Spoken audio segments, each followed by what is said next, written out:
თურქეთის თავდაცვის სამინისტროზე დაყრდნობით ევრონიუსი აუცილებს ინფორმაციას, რომ ბორტზე მყოფი 20-ვე პირი არის დაღუპული ავიაკატასტროფა, რომელიც მოხდა საქართველოს-აზერბაიჯანის საზღვრიდან დაახლოებით 5 კილომეტრში სიღნაღის მუნიციპალიტეტში. მსხვერპლით დასრულდა კადრები, რომელიც გავრცელდა დაახლოებით შუადღის 4 საათისთვის აზერბაიჯანული მედიის მეშვეობით, ასახავს იმ ვითარებას, სადაც ჩამოვარდა საჰაერო ხომალდი, თურქეთის შეიარაღებული ძალების კუთვნილი C-130 ტიპის საჰაერო ხომალდია ეს და ის განჯის აეროდრომიდან აფრინდა და ჩამოვარდნის ეტაპზე, როგორც აზერბაიჯანული მედია აუცილებს ამ ინფორმაციას, იყო 8 კილომეტრის სიმაღლეზე დაახლოებით.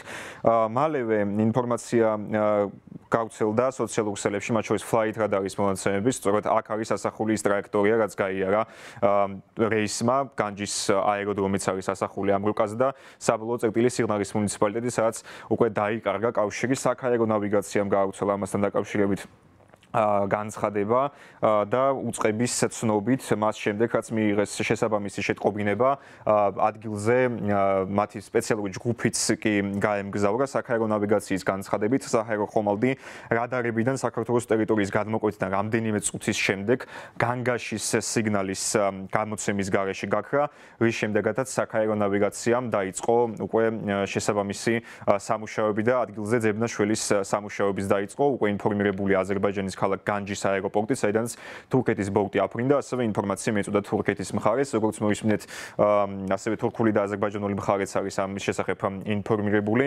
მალევე შესაბამისი შეტყობინებით დაუკავშირდა ქართული მხარე, როგორც აზერბაიჯანულ მხარეს, ასევე თურქულ მხარეს საქართველოში თურქეთის სამხედრო სატრანსპორტო თვითმფრინავის კატასტროფასთან დაკავშირებით აზერბაიჯანის პრეზიდენტი ილჰამ ალიევი სამძიმრის წერილს აქვეყნებს. თავდაპირველად აზერბაიჯანის პრეზიდენტის ადმინისტრაციის ვებგვერდზე გამოქვეყნდა ის ინფორმაცია. მოგვიანებით შედგა საუბარი სატელეფონო კომუნიკაცია თურქეთის პრეზიდენტ რეჯეფ თაიფ ერდოღანსა და აზერბაიჯანის ლიდერ ილჰამ ალიევს შორის. ალიევი წერს, რომ ჩვენ ღრმად შეძრულები ვართ განჯიდან გამოფრინილი თურქეთის სამხედრო საჰაერო ძალების სამხედრო სატრანსპორტო თვითმფრინავის საქართველოში ჩამოვარდნის ცნობით, რომლის შედეგადაც დაიყვნენ სამხედროები, ვიზიარებთ თქვენს მწუხარებას სამძიმე წუთებში და ღრმა სამძიმას გიცხადებს პირადად ჩემი და აზერბაიჯანელი ხალხის სახელით თქვენ გარდაცვლილ ახალობლებს და ნათესავებს, ასევე თურქეთის მოძმე ხალხს.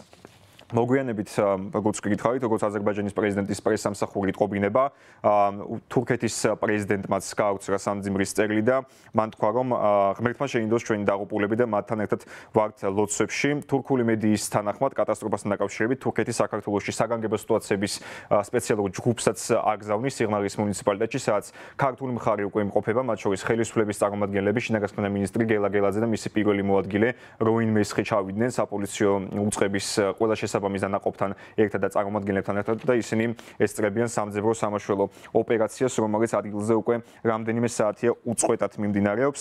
ასევე თურქული სახელმწიფო მედიის ანადოლუს თანახმად თურქეთის საგარეო საქმეთა მინისტრმა ჰაკან ფიდანმა ქართველ კოლეგასთან მაკა ბოჭორიშვილთან განიხილა ადგილზე არსებული ვითარება. მაკა ბოჭორიშვილმაც მიუმსამძიბრა თურქ კოლეგას მომხრთან დაკავშირებით და სამძიმრის წერილი პლატფორმა X-ზე ასევე გაავრცელა პარლამენტის თავმჯდომარემ შალვა პაპუაშვილმა. პაპუაშვილი წერს, რომ ღრმად დამწუხრებული ვარ საქართველოში თურქეთის სამხედრო თვითმფრინავის ტრაგიკული კატასტროფის გამო. ჩემი ფიქრები ეკიპაჟის დაღუპული წევრების ოჯახებთანაა. ჩვენ სოლიდარობას უცხადებთ თურქეთს ამ მწუხარების დროს.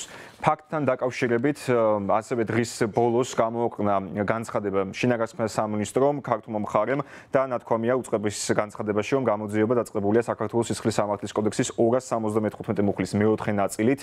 ეს მუხლი ითვალისწინებს საჰაერო ტრანსპორტის მოძრაობის უსაფრთხოების ან ექსპლუატაციის წესის დარღვევას, რამაც ადამიანის სიცოცხლის მოსპობა გამოიწვია, ჯერჯერობით უცნობია, რამ გამოიწვია ავიაკატასტროფა.